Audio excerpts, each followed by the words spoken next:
Let's go to the Middle East, we'll stay in the Middle East rather, where the latest hostage for prisoner exchange has gone more smoothly than previous ones after mediators in the region were able to keep the fragile ceasefire from collapsing. 3 Israelis were handed over by Hamas in exchange. 369 Palestinians were released from Israeli prisons.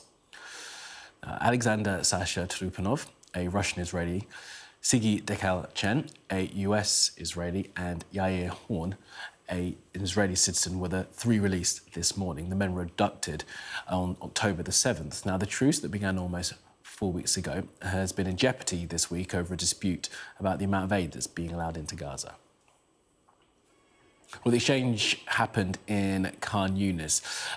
Alexander Sasha Trupanov was the first to be seen in the process of being released. You can see there, flanked by those Hamas fighters in balaclavas.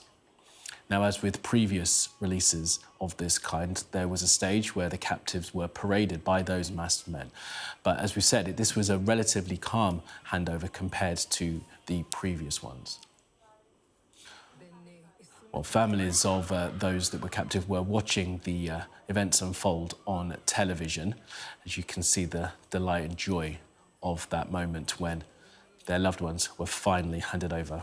Okay, well, let's just take you now live to Tel Aviv, where some of the families of the hostages are holding a news conference. Let's take a listen to them. Over these past weeks, we've heard testimonials from released hostages.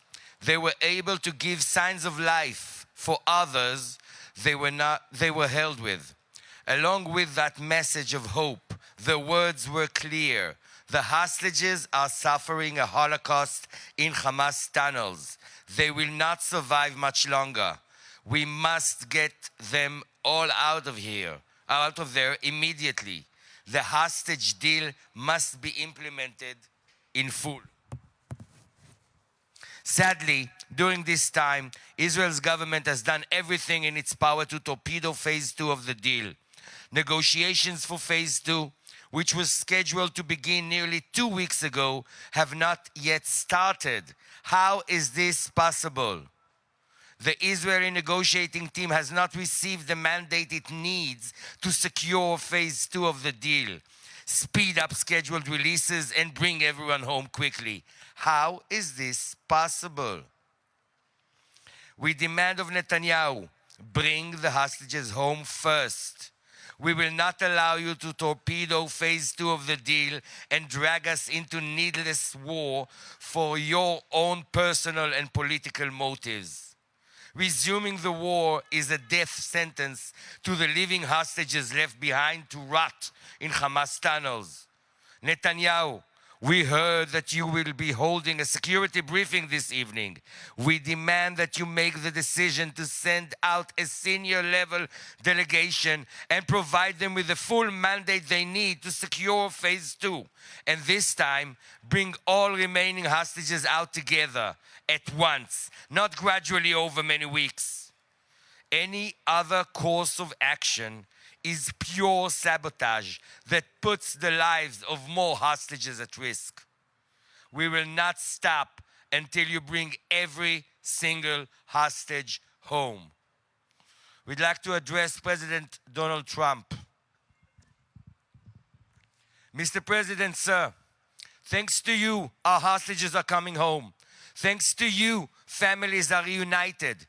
Thanks to you, we can breathe a sigh of relief. But we are seeing extremists within Israel's government pressuring Netanyahu and attempting to sabotage the deal. They are taking advantage of your generous support for Israel and exploiting your goodwill and desire to bring all the hostages home. They are selling delusions to the public. Netanyahu made a promise to Smotrich that the war in Gaza will resume before Phase 2 of the deal begins. Mr. President, we are asking that you put all possible pressure on all sides and all involved parties in the region. The hostages must be released first, before anything else. They do not have the luxury of time. They can't wait for big political plans to come to fruition. They simply won't survive. First, we must get all the hostages out. They are enduring a holocaust in Hamas terror tunnels. We all want Hamas to be removed from power in Gaza, but first, our people must be brought home. No one gets left behind. This is Israel's national interest. After that, we can and will deal with everything else. Thank you, Mr. President, for all your help and all the effort you put into this. We know we can count on you. To our supporting public, this deal is happening thanks to you, thanks to everyone who fought for this. It is because you came out to the streets with us, week after week, for months on end. Thanks to you, the abandonment of hostages to torture and death in captivity was not legitimized. Thanks to you, the cries of our loved ones tortured in Hamas tunnels reached President Trump's ears. Ignore the incitement campaign aimed at keeping us in our homes and off the streets. Well, we are listening to a family member of some of the hostages held in Gaza by Hamas and other groups, making a demand there to the Israeli Prime Minister Benjamin Netanyahu to bring the hostages home first, demanding that the Israeli government does nothing to torpedo, sabotage the hostage deal, the ceasefire agreement, before it moves into stage 2.